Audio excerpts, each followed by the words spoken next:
Hey, Real Nerds listeners, your favorite host Ryan here to remind you that social media is great. How great is it? There's many ways you can find the Real Nerds on social media. You can download us on iTunes. You can listen to us streaming on Stitcher Radio. You can call us 720-6nerds5. Aw man, our website is so cool. You can visit our website, realnerdspodcast.com. You want to leave some fan mail? Oh, that's so easy, realnerds@gmail.com. Twitter, we got it, @real_nerds. You can even like us on Facebook. Thank you so much, and hey, enjoy the show.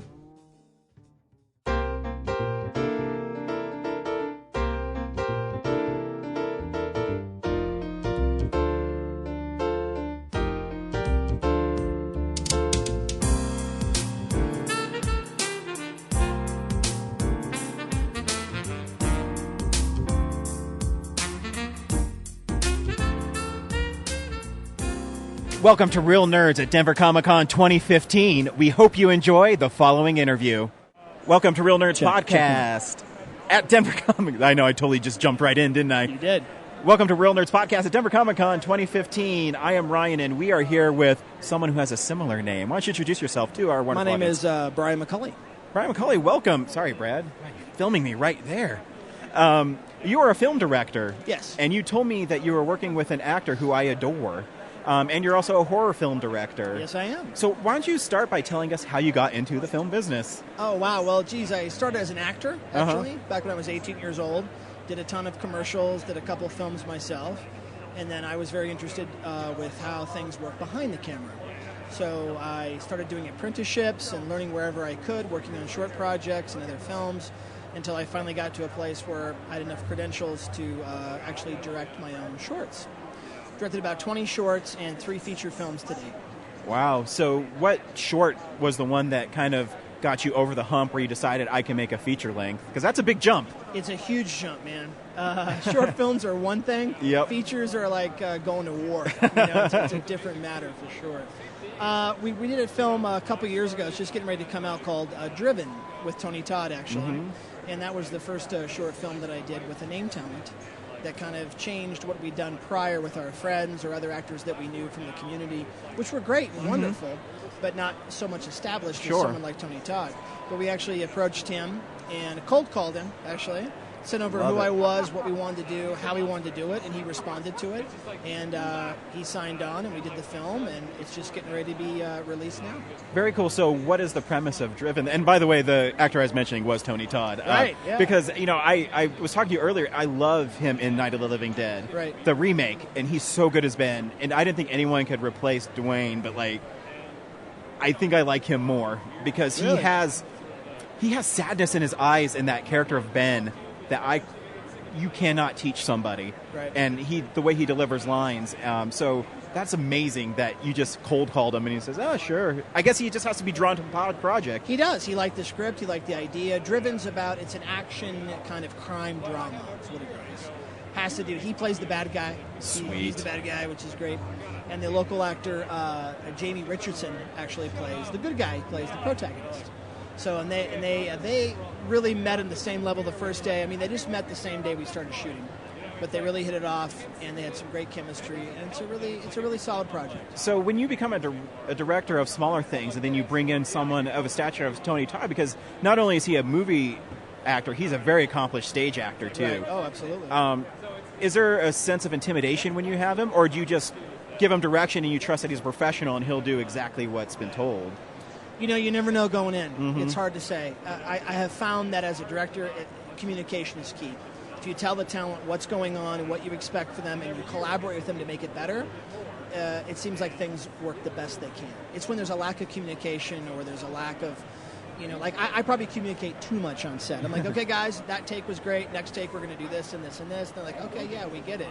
But I'm like, I'd rather have you have the information than be standing there wondering what's going on. And that comes with planning, too. Are you a big storyboard person? Or Oh, yeah. Or do you plan everything out written-wise? I do a shot list, and I do storyboards just for myself. Mm-hmm. My storyboards are terrible. I'm not much I can't really draw.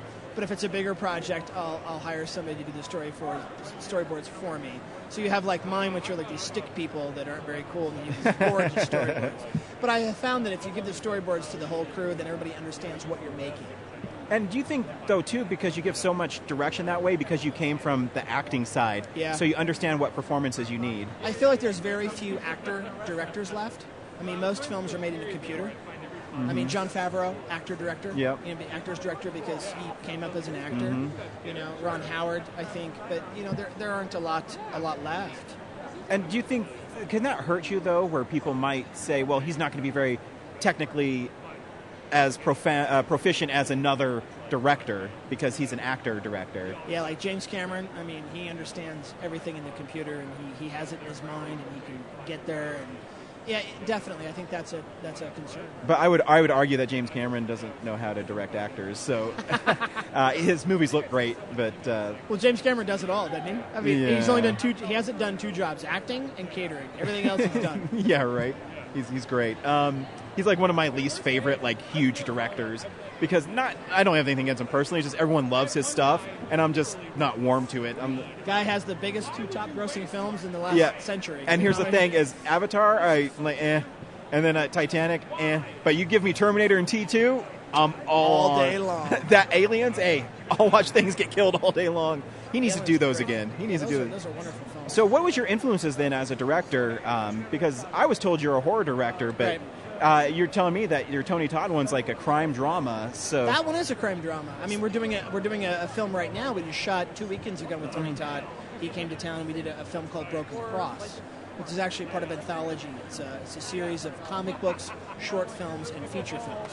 Oh wow! And it's all about the occult, and it has a real dark take to it. And he's the priest that fights for God. Sweet. You know?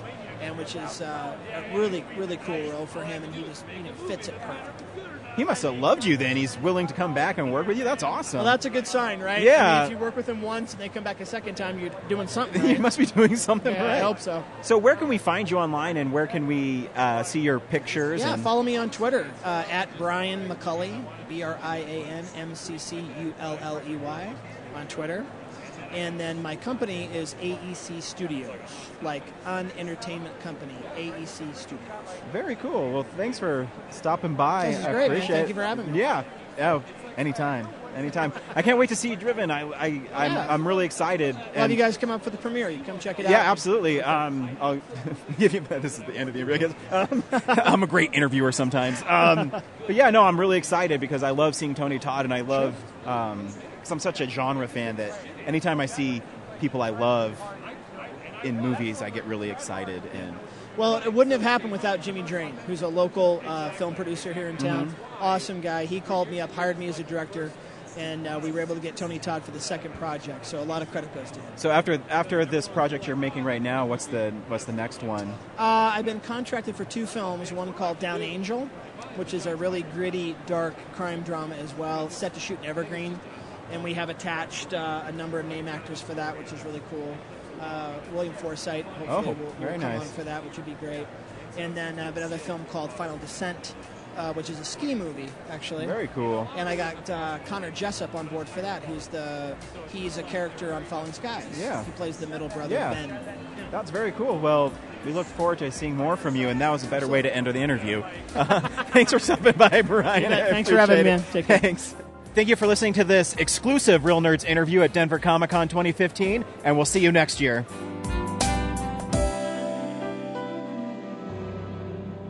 Visit our website, realnerdspodcast.com. You can tweet us at real_nerds. You can email us even, realnerds@gmail.com. Like us on Facebook. Hey, stream us on Stitcher. You want to call us? 720-6nerds5. And download us on iTunes. Just search Real Nerds. Thank you, Joe Kempter, for the wonderful voiceover, and also Spark Mandrill for the wonderful late-night jazz smooth sounds of movies. You can find them on SoundCloud. This has been a Nebulous Visions production.